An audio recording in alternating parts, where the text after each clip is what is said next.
Hey, I'm Scott Perdue. This is FlyWire at SnF23 Day 1, and it's a little foggy this morning.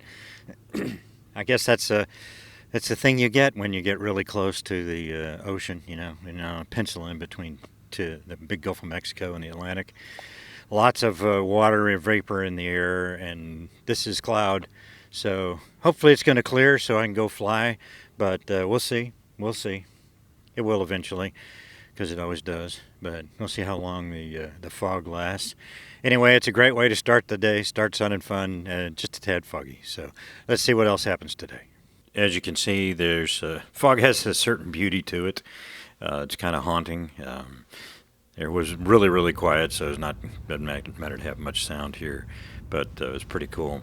Had to wait for about till about 10-ish before we were able to get enough clearance and clear area to take off. It was a hole developed. It looked like it was nice and clear, but it was a little bit of a hole. And I ended up flying with Gene from Australia in the S211, and here's we're going to take a little shot of it. You can hear the background noise. That's the environmental control system. It's the air conditioner and pressurization system. It whines a lot. You don't really hear it so much in the cockpit because you're wearing a helmet and such, but it does whine quite a bit. And when you're in the back seat, it whines. It's right behind your head, so it whines more. But Gene did a great job, and here you can see how there's clouds everywhere. So we just had a little bit of a hole to work with. I was a little nervous about maybe it's going to close up, but it didn't. We went off a little south of Lakeland and did some work, and that worked out real well. So Gene got to fly quite a bit.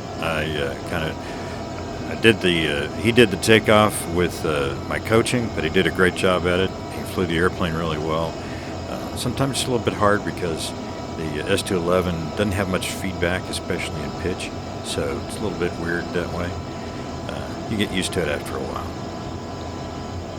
But it turned out to be kind of a pretty day in the sun, at least, when it cleared.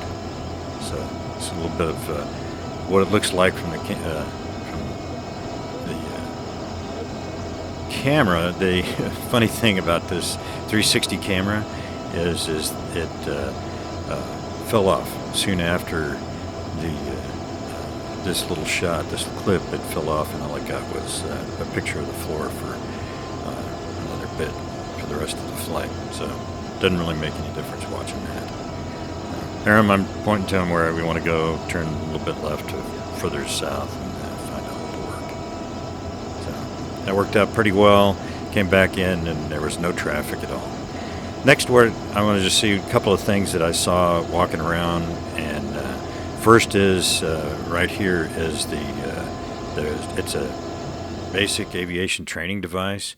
And you can shoot log instrument approaches. It's a Gleim. It's really cool, and comes complete with all that you see here. More on that later. This is Bose's new A30, and does some really cool stuff. One of the things is you can select 3 different versions of noise canceling.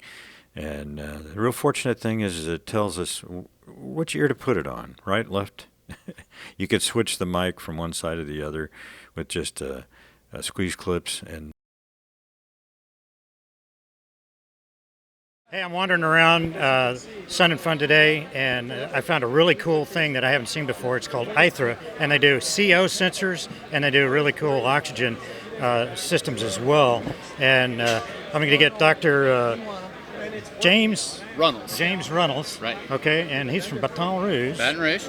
And he likes these things, so he's going to tell us about the CO sensor in particular. Okay, so well, thanks for doing this. I got interested in a good carbon monoxide detector when I started to rehab my Mooney. I had a lot of time in the plane. I was doing a rehab on it, and I wanted a good carbon monoxide system. And I couldn't find one that I was happy with.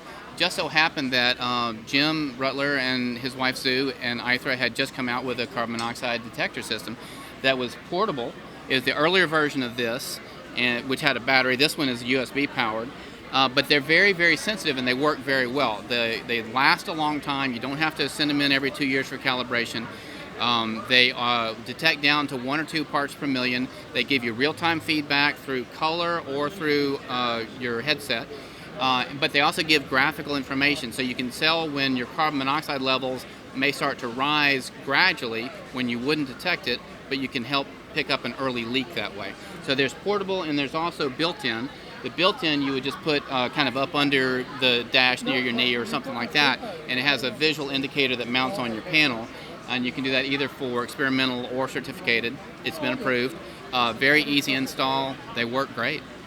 And did you say the sensor lasts about 10 years? But yeah, at least 10. The sensor is not expected to go out for a minimum of 10 years, probably longer. Nice. Yep. Okay. So at what level is it set to go off on a normal basis? All right, so good question. So on the panel mount or on the little detector screen here, it's going to glow blue when everything is good, and at about 10 or 12 parts per million, it'll start to glow amber. It'll be a nice yellow color, and it'll stay that way if you're still rising up to about 50, and at 50 it's going to go red, because at 50, okay, well that's way too high. Even in the amber range, you want to pay attention to it, make sure that it's either, well, I'm just doing my run-up, or I know that I'm climbing rich or something like that.